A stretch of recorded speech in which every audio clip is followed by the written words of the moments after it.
پاکستان سمیت دنیا بھر میں کل سے خودکشی سے بچاؤ کا عالمی ہفتہ منایا جائے گا، یعنی کہ ورلڈ سوسائڈ پریونشن ڈے کے طور پہ اگر اسے کہا جائے تو غلط نہیں ہوگا۔ تو ادارہ صحت WHO کے مطابق دنیا بھر میں ہر سال 10 لاکھ افراد اپنی زندگی کا خاتمہ کرنے کی کوشش کرتے ہیں۔ تو ہمیں اس حوالے سے سوچنا ہوگا کہ آخر کیا وجہ ہے کہ لوگ اس نہج پر پہنچ جاتے ہیں کہ اپنی زندگی جو کہ بڑی قیمتی ہے اس کو ہی ختم کرنے کا سوچ لیتے ہیں۔ تو اسی پر بات کرنے کے اس وقت ڈاکٹر روبینہ قدوائی اس وقت میرے ساتھ موجود ہیں جو کہ ماہر نفسیات ہیں۔ السلام علیکم ڈاکٹر صاحبہ، ویلکم ٹو آور شو۔ وعلیکم السلام Sirish, thank you for having me. اچھا ڈاکٹر صاحب، ابھی بڑی انفارمیٹیو بات چیت ہم لوگوں کی چل رہی تھی، آپ نے مجھے ایک بات بتائی جو کہ میرے نالج میں بھی نہیں تھی اور میں چاہوں گی کہ وہ لوگوں تک بھی پہنچے۔ آپ نے مجھے یہ بتایا کہ خودکشی اس پاکستان میں مئی سے پہلے ایک جرم تھا، یہ جو مئی بھی گزرا ہے تو لوگ کوشش کرتے تھے کہ اس پہ زیادہ بات نہ ہی کریں یا پھر اس طرح کے کیسز کو سامنے نہ لے کے آئیں، لیکن چونکہ یہ جرم نہیں رہا تو پھر اب اس پر بات بھی ہو رہی ہے زیادہ، اور میں چاہوں گی آخر ایسا ہوا کیوں، یہ آپ کو کچھ مجھے بتائیں گے؟ جی بالکل، سب سے پہلے مجھے خوشی ہے اس ٹاپک پہ آپ نے اس کو چھیڑا ہے اپنے شو میں کہ اتنا اہم ٹاپک ہے، اور خودکشی کی روک تھام زندگی کی سیلیبریشن ہے۔ تو پاکستان میں یہ تھا کہ 19ویں صدی سے برٹشرز کا بنایا ہوا ایک لا تھا جس کے تحت خودکشی کرنا یا اس کو اٹیمپٹ کرنا جرم تھا، it was a crime against the state. تو اس کی وجہ سے ہوتا یہ تھا کہ اگر کسی نے خودکشی کی اور وہ بچ گئے تو وہ فوراً مجرم ٹیکنیکلی بن جاتے تھے۔ اس میں کم ایسا ہوا ہے کہ کسی کو جیل جانا پڑا، لیکن جیل کی سزا ہو سکتی تھی، لیکن ہوتا یہ رہا ان تمام سالوں میں کہ پھر ان کو پولیس کی طرف سے اور لوگوں کی طرف سے ہراسمنٹ ہوتی تھی، ان کی فیملیز کو ہراسمنٹ ہوتی تھی۔ ہر ہسپتال ایسے کیسز کو لیتا نہیں تھا پھر کہ بھئی یہ میڈیکو لیگل کیس ہے، چند ہی ہسپتال میں یہ لیے جا سکتے تھے، فیملیز لے کے جاتی نہیں تھیں۔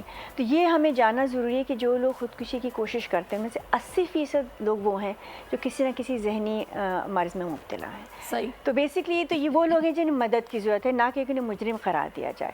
تو اس پہ کئی سالوں سے جو ہے ایفرٹ ہو رہی تھی کہ اتنا پرانا لا ہے اور یہ ریپیل کیا جائے، ختم کیا جائے۔ اس کو 2017 میں سینیٹر ڈاکٹر کریم خواجہ نے پیش کیا تھا بل، وہ سینٹ میں پاس ہوا، نیشنل اسمبلی میں نہیں۔ بہرحال اس مرتبہ پھر پچھلے سال سینیٹر شہادت آوان نے اس کو پریزنٹ کیا تھا اور اس سال مئی میں وہ پاس ہو کے لا بن گیا۔ تو پچھلا جو لا تھا جس کے تحت وہ جرم تھا وہ ختم ہو چکا ہے۔ صحیح۔ تو اس نیا جو لا آیا ہے۔ صحیح۔ اچھا مجھے یہ بتائے گا، بالکل ابھی یہ جو آپ بتائیں گے نیا لا آیا ہے، اس میں کیا اس چیز کو ملحوظ خاطر رکھا گیا ہے کہ بھئی روکنے کے لیے کچھ سختی تو کی جائے؟ بالکل، اس میں اگر ہم سوسائڈ کو ایک ذہنی مرض کی علامت سمجھیں تو پھر اس کی روک تھام یوں کریں کہ اس کو ایک تو مرض سمجھا جائے، دوسرے اس کے بارے میں بات کی جائے، تیسرے کیونکہ پریونشن اور اس میں زیادہ تر تعداد ینگ لوگوں کی بڑھنے لگی ہے تو اس کے بارے میں اسکولز میں پروگرامز کیے جائیں پریونشن کے، میڈیا میں اس کی ہینڈلنگ بہتر ہو، اس کو سینسیشنلائز نہ کیا جائے، بالکل اسی طرح دیکھا جائے کہ یہ کنڈیشن ذہنی مرض کی ہو سکتی ہے۔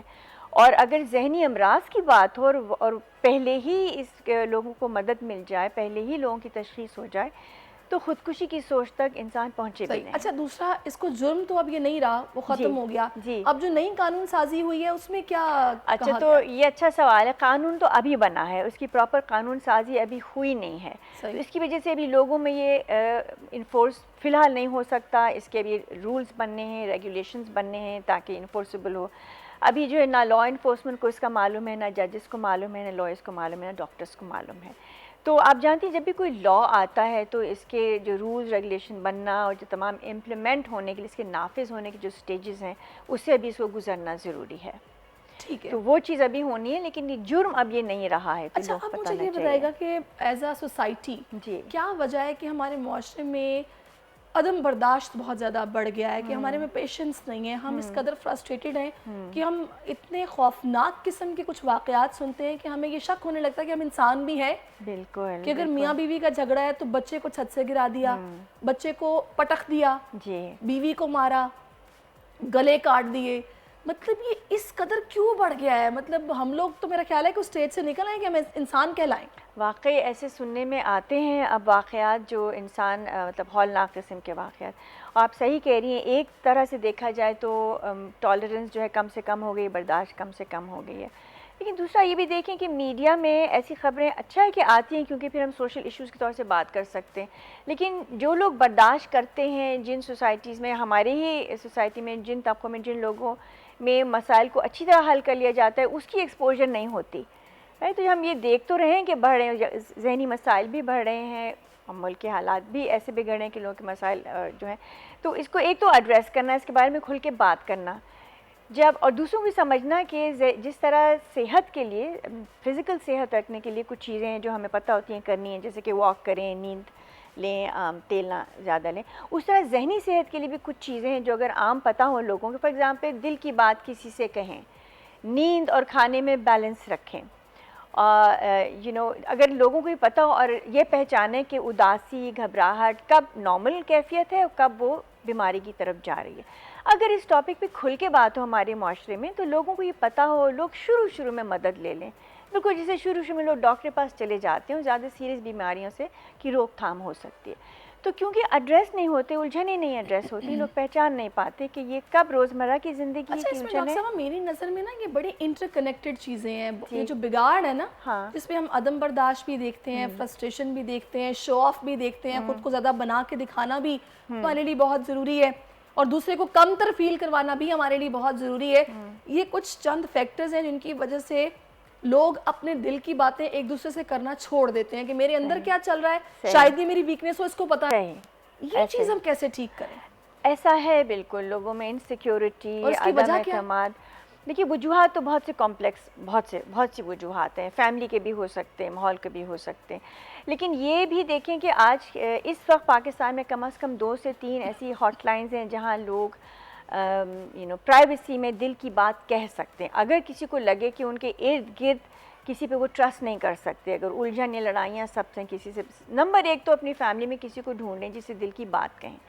دل کی بات کہنے سے انسان کا اسٹریس کم ہوتا ہے اور آپ سولوشنز کی طرف جاتے ہیں. اگر آپ کو کسی لمحے نہیں ایسا لگتا کہ آس پاس کوئی ہے جس سے آپ بات کر دیکھیں نا، جب انسان گھٹتا ہے نا تو الجھنیں بڑھتی رہتی ہیں. وجہ یہ ہوتی ہے کہ جب آپ دل کی بات کسی سے کرتے ہیں لیکن آپ کا پرابلم جوں کا توں رہتا ہے تو پھر آپ یہ سوچتے ہیں کہ یار فائدہ ہی نہیں ہے بات کرنے کا، تو یہاں آ کے خرابی پیدا ہوتی ہے. ایسا ہے.